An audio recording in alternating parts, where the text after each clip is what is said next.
তার স্বপ্নের যুগে দেখা দিছে প্রভু যে তুমি এই কাজগুলা করো আমার হাতে আসতে পারবে ওই হে প্রভুর নির্দেশে অনুযায়ী এই কাজগুলা কইরা যাইতেছে।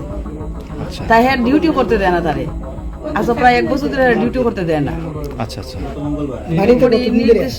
বাড়িতে আজকে প্রায় আমার পপির বিয়ে হয়েছে কতদিন হয়েছে না, ও মাটির তলে 5 তারিখে ঢুকছে না, এখানে বাড়িতে ঢাকা থেকে আইছে কতদিন? বাড়িতে হে আইছে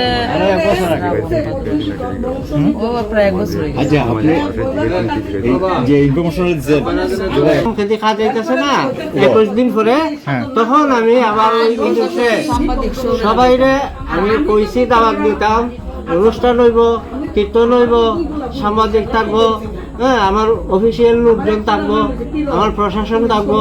প্রশাসন যে আছে তখন ওই যে রজত স্যার আছে ডিবি, এই আমার এই ঘটনা সব জানে। মাটির ভিতর রেখে ধ্যানে বসছে। এখন তার সর্বশেষ অবস্থা জানার জন্য এখানে উভয় কমিটির লোকজন নিয়ে আমরা সেখানে যাচ্ছি। জানার পর আপনারা বিস্তারিত দেখতে পাবেন।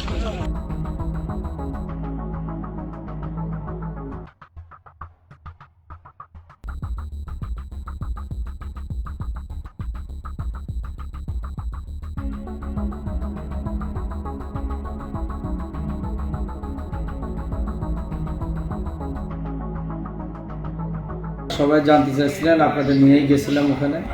আমাদের কাছে নিউজ আসলো যে মাটি খুঁড়ে একটা মেয়ে ভিতরে ধ্যান করছে, হিন্দু কমিউনিটির মেয়ে। পরবর্তীতে ওখানে যারা হিন্দু নেতৃবৃন্দ আছে তাদেরকেও সাথে নিলাম, ওখানে যারা মুসলমান আছে তাদেরকে সাথে নিলাম, যাতে ওখানে কোনো মব সৃষ্টি না হয়। পরবর্তীতে তার পিতার সাথে কথা বললাম এবং আমি ঘটনাস্থলে গেলাম।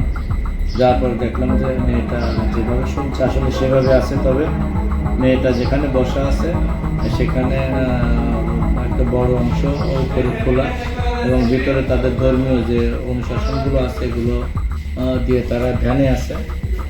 তবে যেহেতু বিষয়টা তাদের ধর্মীয় বিষয়, ওখানে যারা হিন্দু কমিউনিটি আছে তাদেরকে বলে দিয়েছি, তাদের যারা পণ্ডিত আছে তাদের ধর্মে এইরকম কোনো ধ্যান আছে কিনা এটা দেখার জন্য বলছে।